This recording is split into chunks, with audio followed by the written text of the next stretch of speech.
Hello, guys, welcome back to another episode here on European Confessions. There is a message that I want to share with you guys, and this message it comes from a translation of a message that I received. And the message reads like this: Hello, my brother, how are you? Can you please post my story as hidden identity?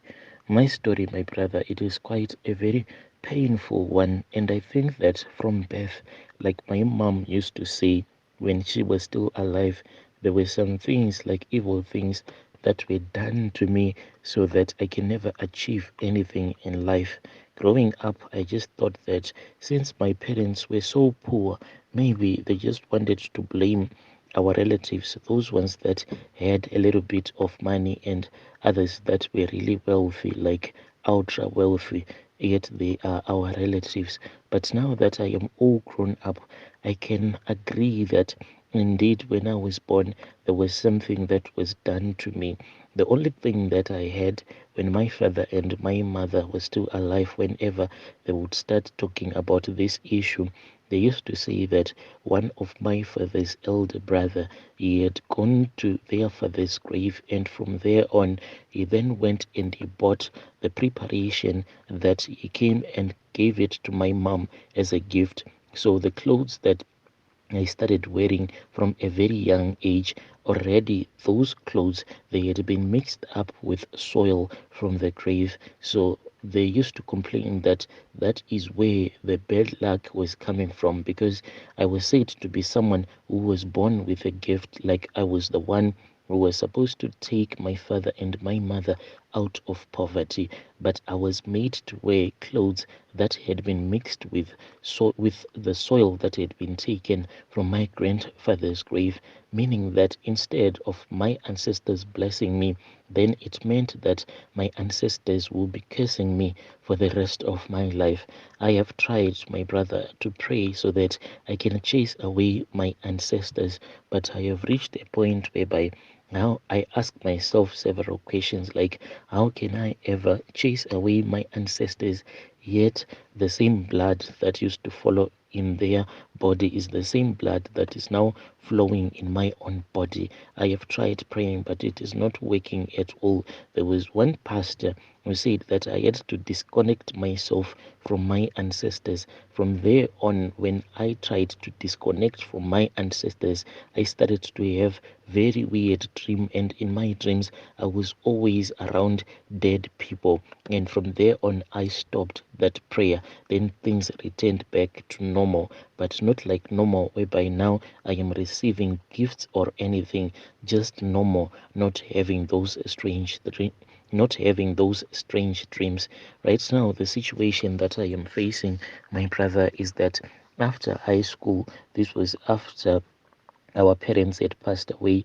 My brother, he had already been working in the city. He called me and I traveled from the village where I was left staying with my siblings, and I started staying with my brother. He was staying in a one-roomed house with his children as well as his wife. So looking at the situation, I saw that it was just too much for me. I then decided to go and start looking for work. And when I was looking for work, I then found out that this other garage where they were fixing buses as well as heavy trucks, there was one who was needed, one who could wash the buses as well as the heavy trucks. And I was really excited for the opportunity that I had gotten. My brother, I think that maybe at that workplace, if there was nothing bad that had been done in my life, like evil spirits that were cast upon my life so that they can keep me as a poor man for the rest of my life. That is the place where I was supposed to be better in life, because that man whom I used to work for there in Zim, he was quite a very good man, because whilst I had started working for him, he then said that we had to prepare because he had already booked for the rest of his workers, the ones that didn't have driver's license. So we had to go and do our learner's test. my brother. On the day that we were supposed to go to the VID, where we were supposed to take our driver's learner's test, I woke up late, and at that garage where I used to work, we used to start work at 7 a.m. But on that day, I don't know what happened to me. I went to bed early, but when I went to bed, I felt that I was really tired, and like the previous night, in my dream, I was working on a very big farm, and I was all alone, yet there was someone that I could not see. That man, he was punishing me, and he was forcing me to work on that farm doing manual labor. And when I woke up the previous day, I felt that I was really tired. And when I went to bed on that night, whereby the next morning we were supposed to go and do our learner's test, I was really tired, my brother. So when I went to bed, after a couple of hours, I started to have strange dreams, but yet I could not wake up. I finally woke up.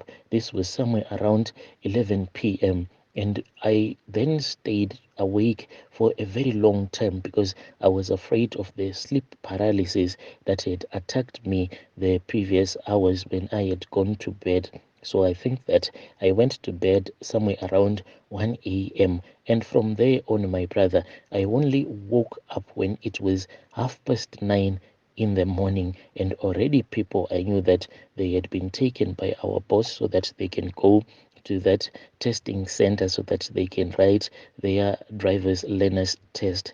My brother, when I looked at my phone, my boss, I think that he had called me 20 times or more, and when I tried to call him back, he said that it was already too late because the rest of my workmates, they were already in class and they were busy taking their driver's learner's test.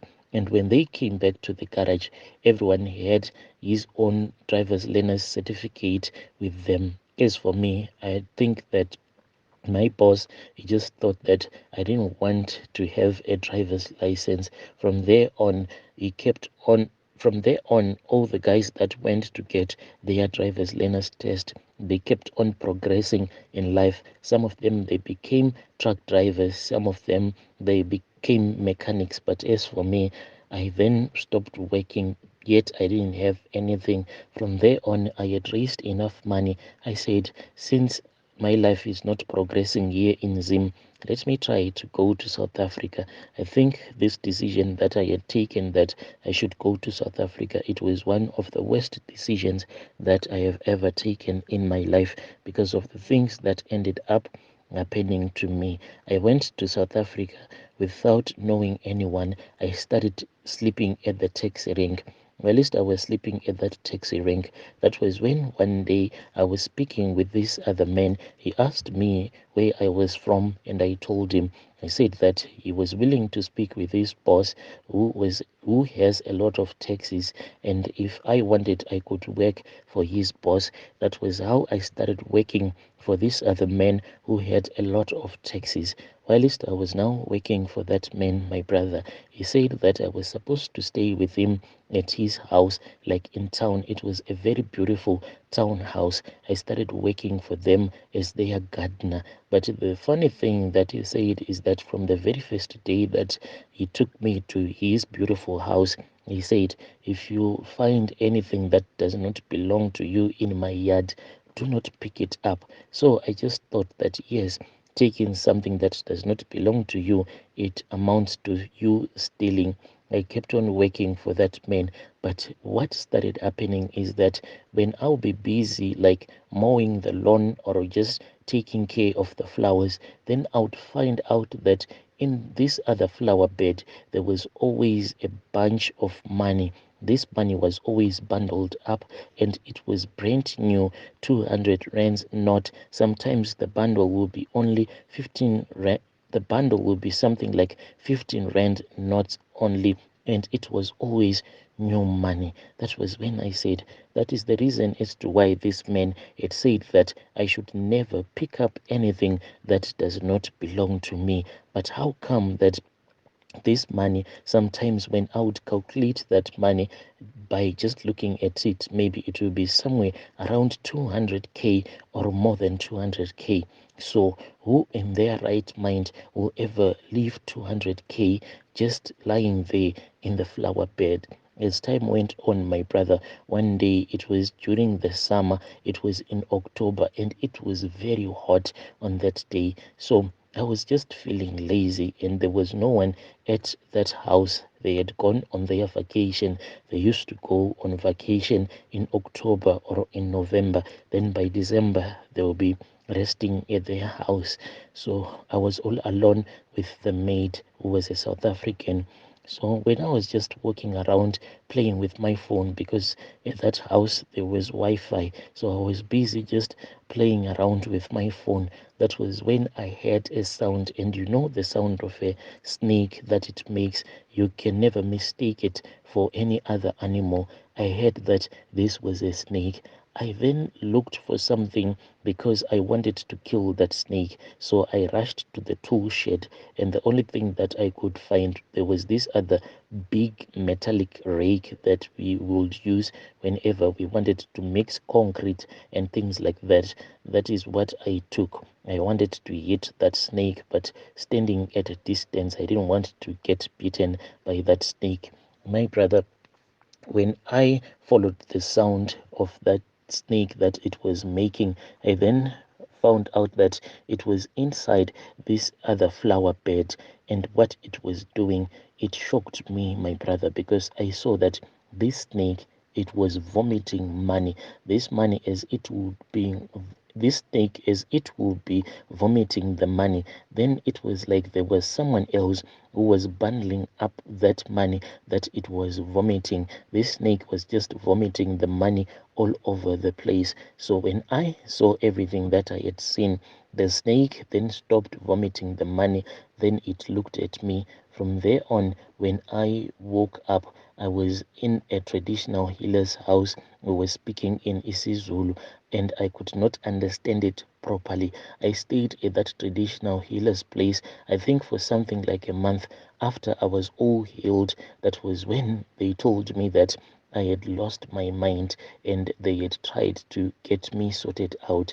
I said, if you saw that I had lost my mind, why didn't you contact any of my relatives? Because they had my relatives' numbers, even though they were in Zim. Yet they didn't even make an effort to contact any of my relatives. They said that they forgot. How can you forget to contact the relatives of your worker when your worker has fallen sick, like running mad? It is not an illness whereby you can forget to inform the relatives of your worker that, look, on this other side, your worker is fallen sick. That is what the man that I was working for said to me. He said, you forget to tell my brother that I was now mentally ill and they had decided to take me to this other traditional healer. How is that even possible? So I stayed there for about a month, and after that, they took me back. But this time around, they took me back to the village where my boss came from, and I was now responsible for taking care of the cattle. Whilst I was now staying in that village, I started to have those weird dreams, and in my dreams, my boss, he was holding a gun, and when I would ask him why he was holding a gun, then I would see two more men. These men, they were always holding big knives. You know, they are those machete knives. They were always holding those knives, and then they will start cutting my head and placing my head in a container. Each and every time when I would wake up from this dream, I would hear that there were some people that will be walking on my boss's yard. So whenever this thing happened, I would speak with my brother. Then my brother kept on saying that it is far much better that you return back home.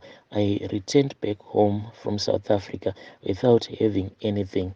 Right now, my brother, I am just here in the village, and there is nothing that is working out for me. And if I tell you that in school, I was someone who was really bright. Even if you were to see my high school results that I sit, even if you see how much I passed in high school, you will be even surprised. But I do not know what type of a spirit that was cast upon my life, because everywhere I go, there is always a bad thing that is following me. It is like I am always associating with people that will end up doing harm in my life. Even the women that I once dated when I was there in South Africa, none of them ever meant me any good. They were there to steal my money and to pretend that they were in love with me. The life that I am living, it is a very painful life. At that time, when I was staying at my boss's village,